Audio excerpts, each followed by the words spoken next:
Hello everyone and welcome back to the channel. Today's video is going to be the first episode of a brand new series in the channel. The series will be called the in-depth guide of all the equipments, that is the builds in the game.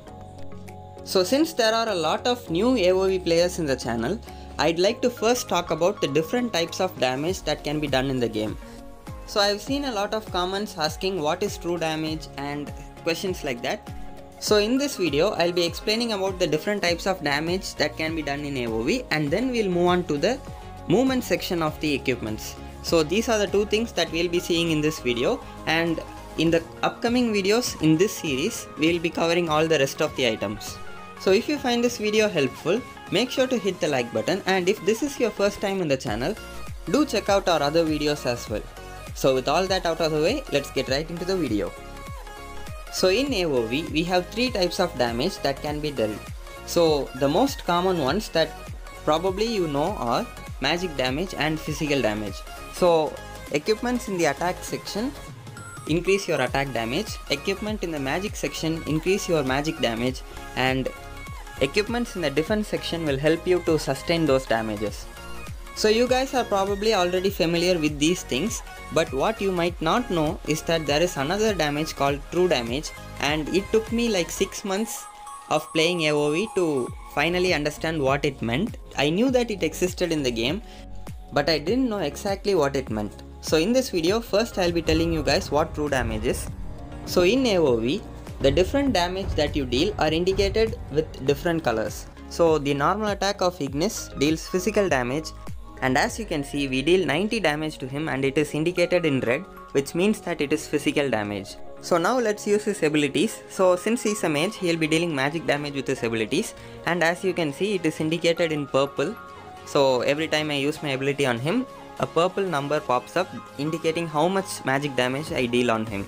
So the last one is going to be true damage, and if you didn't already know, if you mark an enemy with your first ability with Ignis and then use your ult on him, he deals true damage instead of magic damage.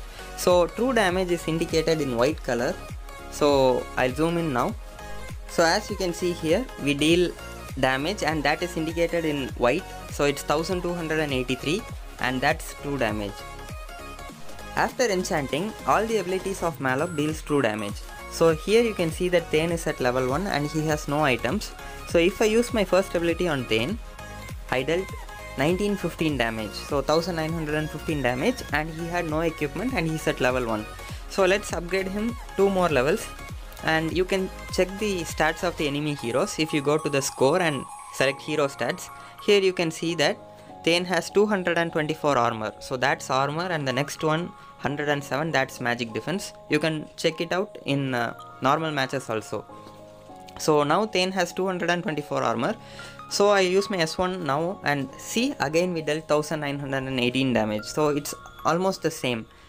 Now let's give him 2 more levels, and now let's check his armor. So it's at 311 now, and now if we use our first ability, see, again 1900 damage. So true damage doesn't change even if the armor of the enemy increases. So let's bring him up to 15th level now, and his armor now is at 572. Now let's use our first ability. I did it without enchanting, so I dealt physical damage. Now that it's enchanted, see, 1900 damage again. So this is what true damage is. No matter how much armor the enemy has, your damage will be dealt to them irrespectively. So now let's give 10k gold, and he is buying equipments now. As you can see, he has bought 2 armor. So now if we check his stats, his armor is at 1300, and again if I use my first ability on him, see, it's 1900 damage again, no change at all. So this is what true damage is. So there are a lot of heroes in AoE that deal true damage, and true damage is superior than magic damage and physical damage because it cannot be blocked. There is no equipment in the game that can block true damage except Death Sickle, because it gives you immunity for 1 second. One more very threatening fact about true damage is that it can cut directly through your shield. So I'm playing Crest, and see, if I use my ult, there is this white color HP bar that I get, and that is my shield. But Malok's attacks are directly attacking me. See, Even though I had a lot of shield, he simply killed me with his first ability because he deals true damage. So true damage cannot be blocked by the shield also. So be careful if you are playing Crushed, and if you are at very low HP, Malok can easily kill you with his true damage. See, I died again even though I had the shield from my second ability. So again we are at very low HP and let's use our ult now. We got the shield, but see, Malok can simply use his S1 and cut right through our shield and kill us. So not only Crushed his shield, Alain also gets a shield, and there are a lot of heroes who get shields when using their abilities or the shield support item, and true damage can directly cut through the shield and kill you. So these are the heroes in the game that have true damage at least in one of their abilities. So it's Florentino, Tachi, Alain, Hayate, Airi, Malok, Varus, Butterfly, Richter, Mina,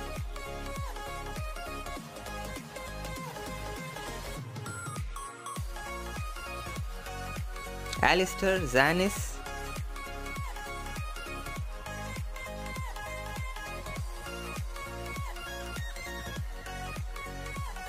Astrid, Tara, L'Oreal, Max, Thane, Wonder Woman, Ignis, Omen, and that's about it. So these heroes have true damage at least in one of their abilities. If you go and read their abilities, you will surely find them. So now let's move on to the in-depth guide on the movement speed items in the game. So the basic movement speed item is this speed boots, and it gives you 30 movement speed. So as you can see, my movement speed was at 360, and now when I have these speed boots, it's at 390. So this shoe is common for all the shoes, so you have to buy this first and then you can go to the full shoe. So there is something that all these 6 shoes have in common, and that is the unique passive that gives you 60 movement speed. So if it's Sonic Boots or Gilded Greaves or any shoe for that matter, it always gives you 60 movement speed. But what you cannot do is, if you buy 2 shoes, you don't get 120 movement speed. So 60 plus 60 is equal to 120. It doesn't work like that. So I'll show you here. First let's get Sonic Boots, and then I'll also get Gilded Greaves, and then let's check our movement speed if it is giving us 120. So as you just saw, it gave us 60, and if I buy Gilded Greaves also, it should give another 60, right? But it doesn't work like that. See, it's still at the same movement speed, 420. So just like I've already told you in one of my previous videos, the unique passives don't stack. So buying all these 6 shoes don't give you like 60 into 6 movement speed. It only gives you 60. Now with that being cleared, let's start with the in-depth guide for every single shoe. So first it's going to be Sonic Boots, and basically Sonic Boots gives you 110 armor. So it's an armor oriented shoe, so it's like a defensive item which gives you armor, but it's just 700 gold. And the most important thing that it gives you is the unique passive. As you can see, it reduces the normal attack damage taken by 15%. So most of the heroes in the game except mages use normal attacks to deal most of their damage. So for example, marksman, like any marksman, Valheim, Joker, Violet, whoever it might be, and warriors and assassins like Wukong or Lubu or whoever it might be, they will be using a lot of normal attacks, and every time they use a normal attack on you, if you have this shoe, you will take 15% less damage. So 15% doesn't seem like much, but hear me out. This shoe will surely come in handy in the late game if you are a marksman and the enemy assassin like Wukong or Zuka is targeting you. So as you know, Wukong has to use his normal attacks to deal most of the damage, and 15% is a lot. So for one attack, if Wukong deals 1000 damage, only 850 will be dealt for you. So instead of killing you in 2 shots in the late game, it will take Wukong 3 shots to kill you. So this will allow your team to save you, like it gives more time for your team to save you, or for you to use your flicker or some other ability to escape. So that's why the shoe is very important. You can counter a lot of heroes in the late game if they are targeting you. And not just assassins like Wukong, Zuka, if the opponent marksman is very powerful and he has a lot of gold, you can also buy sonic boots. So every time they use a normal attack on you, they deal lesser damage to you. And next let's move on to Gilded Greaves, and this shoe has the highest usage rate among all the shoes in the game. Now the reason for that is it provides you with a very special buff which only one more item in the game can provide, and that is Slick Sting. So it gives you resistance 35%. So what is resistance? Resistance is your ability to resist a crowd control ability. So I'll show you a demonstration of what I meant. So the second ability of Crixie is a knock-up, which is also a crowd control ability. So see how much I fly in the air when she uses her second ability on me. So remember this, and now I have Gilded Greaves, and now let's see how much Crixie can knock me up.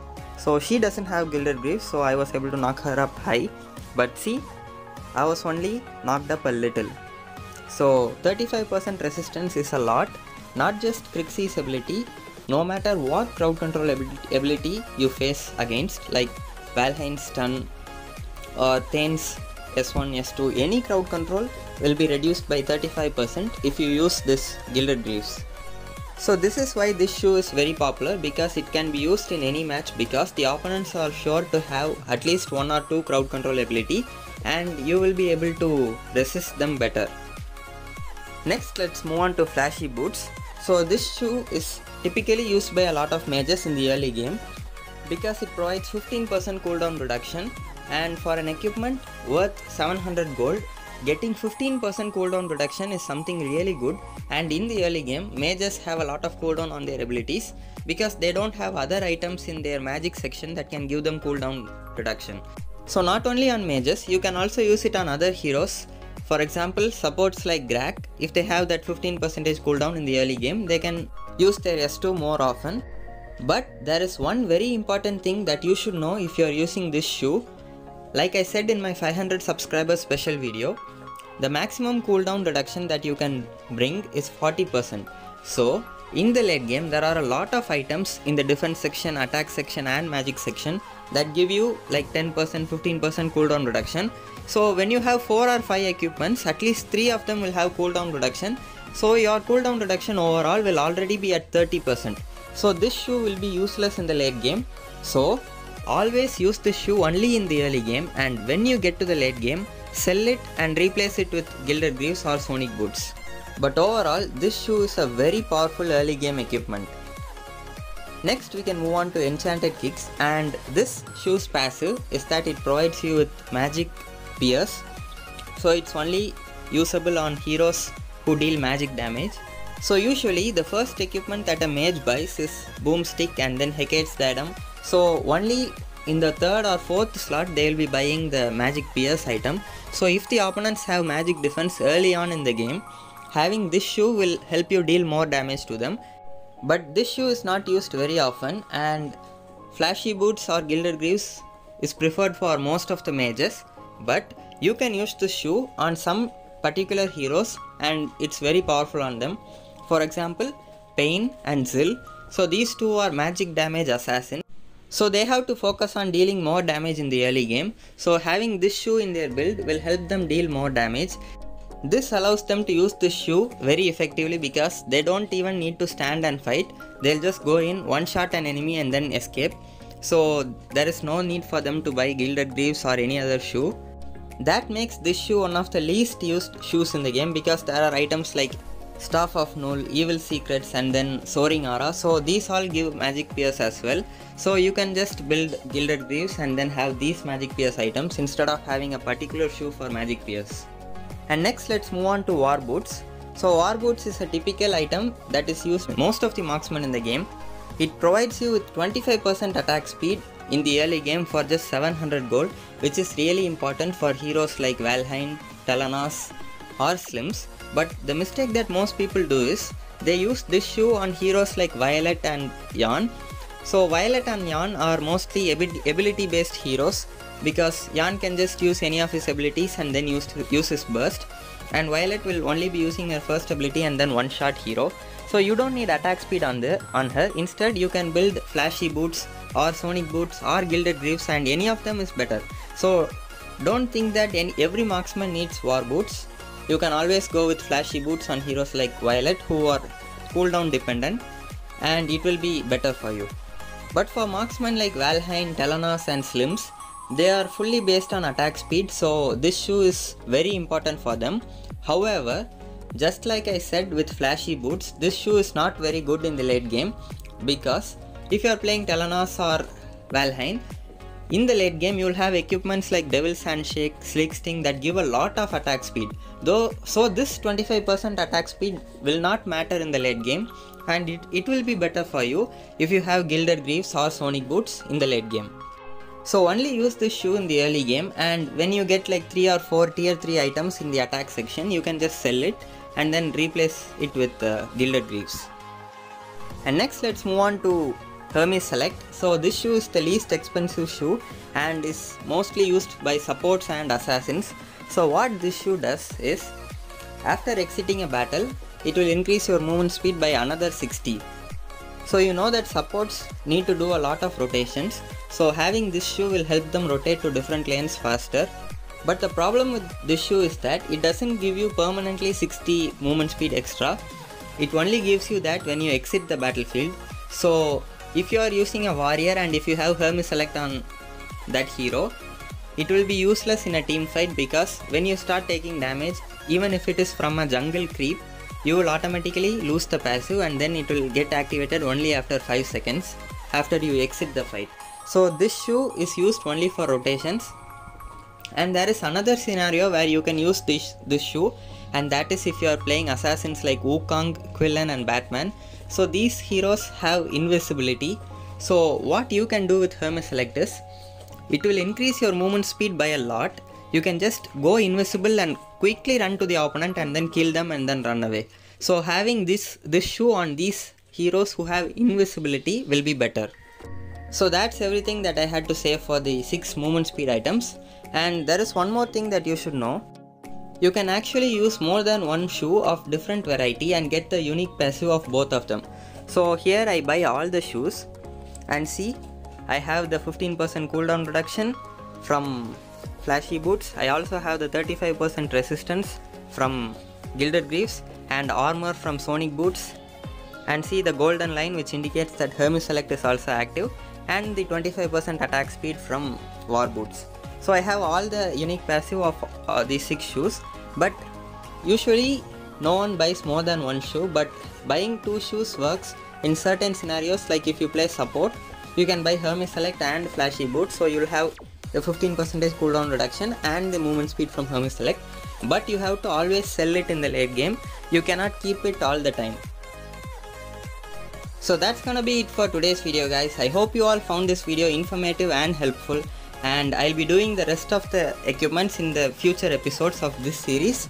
So if you like the content and enjoyed watching it, make sure to hit the subscribe button and the like button, and I'll see you guys in the next video.